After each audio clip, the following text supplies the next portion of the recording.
Selamat siang Pak Dedi, perkenalkan nama saya Erlin Jovanka dengan NIM 8252300098.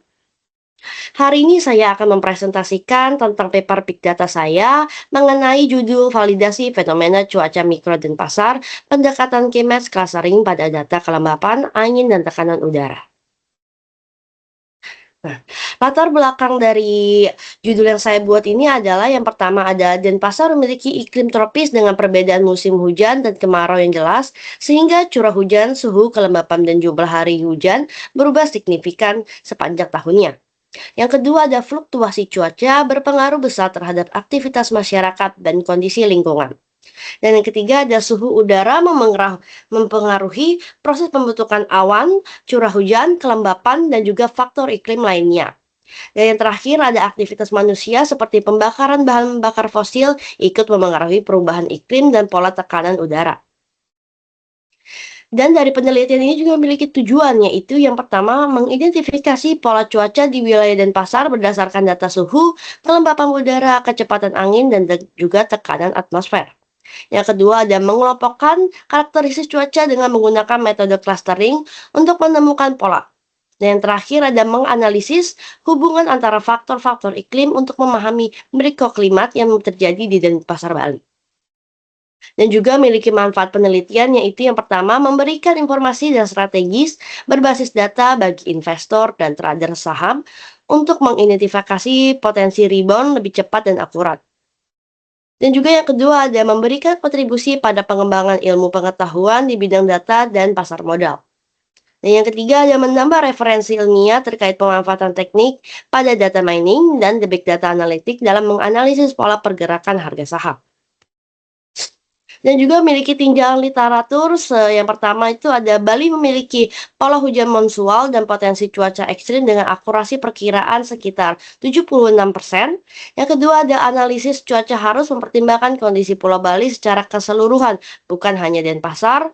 Yang ketiga, K-Means clustering efektif untuk mengelompokkan data cuaca berdasarkan kesamaan karakteristik.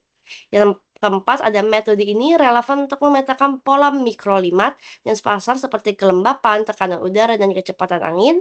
Dan yang terakhir adalah clustering terbukti mampu mengidentifikasi pola iklim secara lebih akurat dan menyediakan dasar analisis cuaca yang lebih andal. Dan juga memiliki metode penelitian. Metodologi penelitian ini diperlukannya sebagai kerangka panduan dalam melakukan suatu proses penelitian, sehingga penelitian yang dilakukan menjadi lebih teratur dan sistematis. Data hasil penelitian dan pembahasan yang telah dilakukan diperlukannya juga perancangan sistem, serta metode dan juga sumber data untuk membuat rancangan tersebut yang akan dijelaskan pada subbab berikutnya. Nah, ada dataset. Dataset ini tuh data cuaca historis pada tahun 1990 sampai tahun 2020. Tapi saya mengambil data dari tahun 2015 hingga 2020 dengan dataset yang mengandung 6 variabel dan 44.393 jumlah baris data. Proses dimulai dengan studi literatur dan pengumpulan data sebagai pengelolaan data dengan variabel tekanan udara, suhu, angin, dan kelembapan. Dan dataset ini saya ambil dari website Kaggle, dan ini berikut adalah linknya. Nah, untuk datasetnya itu ada data time, pressure, humidity, wind speed, wind shear, wind coast. Dengan tanggalnya itu 2015, bulan 1 tanggal 1 dengan pressure-nya adalah 1008 dan humidity-nya 83, wind span-nya 4,6 dan wind shear-nya itu minus 0,1 dan wind nya adalah min 0,1. Dan selanjutnya juga seperti itu. Sesuai dengan dataset yang ada di Excel saya. Dan tahapan analisis data ini, pada proses analisis ini diawali dengan pemeriksaan awal terhadap dataset cuaca untuk memastikan integritas struktur data. Dataset dibaca dan ditampilkan sebagai sesuai format dan tipe data serta kelengkapan data agar tidak ada kesalahan saat proses analisis. K-means adalah algoritma clustering yang membagikan data ke kelompok yang berbeda-beda.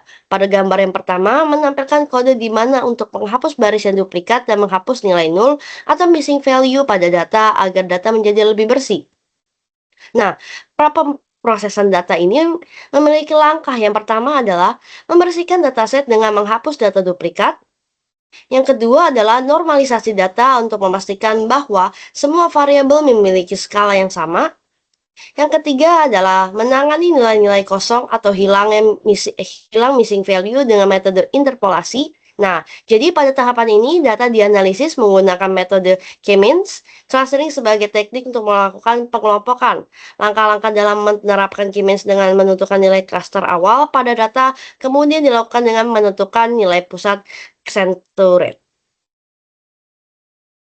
Lalu pra-proses data ini juga memiliki rumus yaitu Euclidean dengan keterangan I sama dengan banyak data, N juga sama dengan jumlah dimensi, I atau XI adalah koordinat titik A dan B dalam dimensi KI. Nah, tahapan metode ini memiliki langkah-langkah sebagai berikut. Pertama, tentukan jumlah klaster yang akan dipergunakan dalam pembagian data. Yang kedua, melakukan pengelompokan data dengan algoritma K-means untuk menentukan pola cuaca berdasarkan kemiripan suhu dan kelembapan. Yang ketiga, ada mengelompokkan data ke dalam dua pola untuk memudahkan hasil.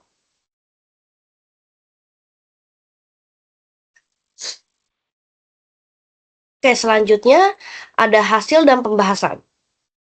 Nah, hasil ini di mana menunjukkan histori distribusi hasil dan pembahasan ini pada histori distribusi fitur clustering cuaca dan pasar pada tahun 2015 dan 2020 adalah analisis menunjukkan rata-rata kelembapan tinggi 70 hingga 90% di seluruh cluster. Terus tekanan udara stabil pada kisaran 1008 sampai 1012 HPA menunjukkan kondisi atmosfer yang relatif konsisten. Dan kelembapan angin didominasi pada 2 sampai 6 meter per second, menggambarkan angin yang cukup moderat. Dan arah angin bervariasi, tidak menunjukkan pola tetap, menandakan atmosfer dan pasar yang dinamis. Setiap klaster juga memiliki karakteristik cuaca mikro yang berbeda, memperlihatkan bahwa K-means efektif memetakan variasi kondisi cuaca dan pasar. Berikut adalah histogramnya yang di samping. Selanjutnya adalah ada analisis tren tekanan udara dan pasar pada skala waktu. Berikut adalah grafik-grafiknya dengan visualisasi menunjukkan fluktuasi rata-rata kelembapan, tekanan udara, dan kecepatan angin antar klaster. Ada juga pola garis yang saling berlawanan mengidentifikasi hubungan antar variabel. Misalnya, kelembapan naik, lalu kecepatan angin turun. Algoritma K-means ini berhasil mengidentifikasi musim cuaca mikro yang berbeda di Denpasar. Tekanan udara relatif stabil secara tahunan dari 2015 hingga 2020, menunjukkan konsistensi kondisi atmosfer. Dan juga mulai dari tahun 2021, tekanan sedikit menurun, namun variasi musiman dan mingguan terlihat lebih dinamis dan juga fluktuasi cepat. Dan juga ada tren tahunan rata-rata faktor cuaca dan pasar, dengan kurva Albom metodenya digunakan untuk menentukan jumlah klaster optimal dalam analisis K-means.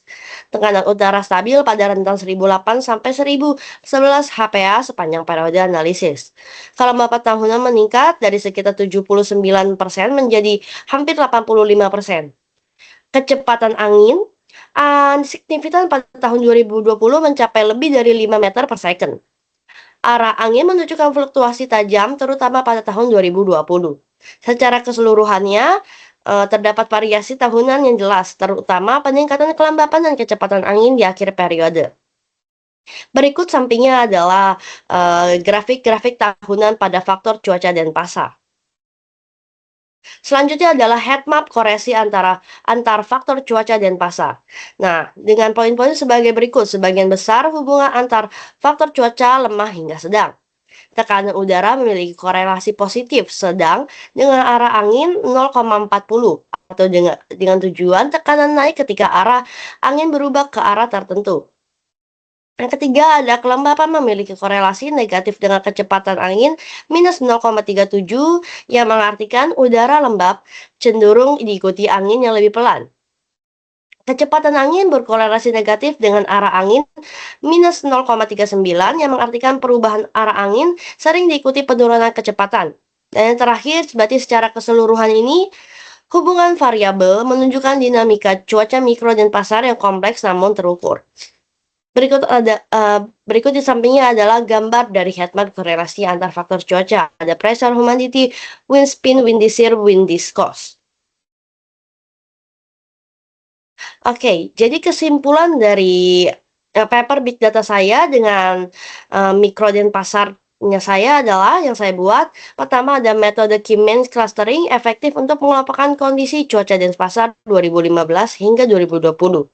Elbow method menunjukkan juga jumlah cluster optimal pada K sama dengan 4 mewakili 4 pola utama cuaca mikro dengan kelembapan udara, cuaca, tekanan atmosfer. Dan yang ketiga, terdapat variasi jelas pada tekanan udara, kelembapan, kecepatan angin, dan juga arah mata angin di setiap klaster. Korelasi antar faktor cuaca lemah hingga sedang menunjukkan bahwa perubahan satu variabel tidak selalu berdampak langsung pada variabel lain. Analisis juga memberikan dan terakhir adalah analisis memberikan pemahaman lebih terukur terhadap pola cuaca mikro dan dinamika iklim lokal di Denpasar. Sekian presentasi dari saya. Maaf jika ada salah kata atau tutur kata saya. Terima kasih.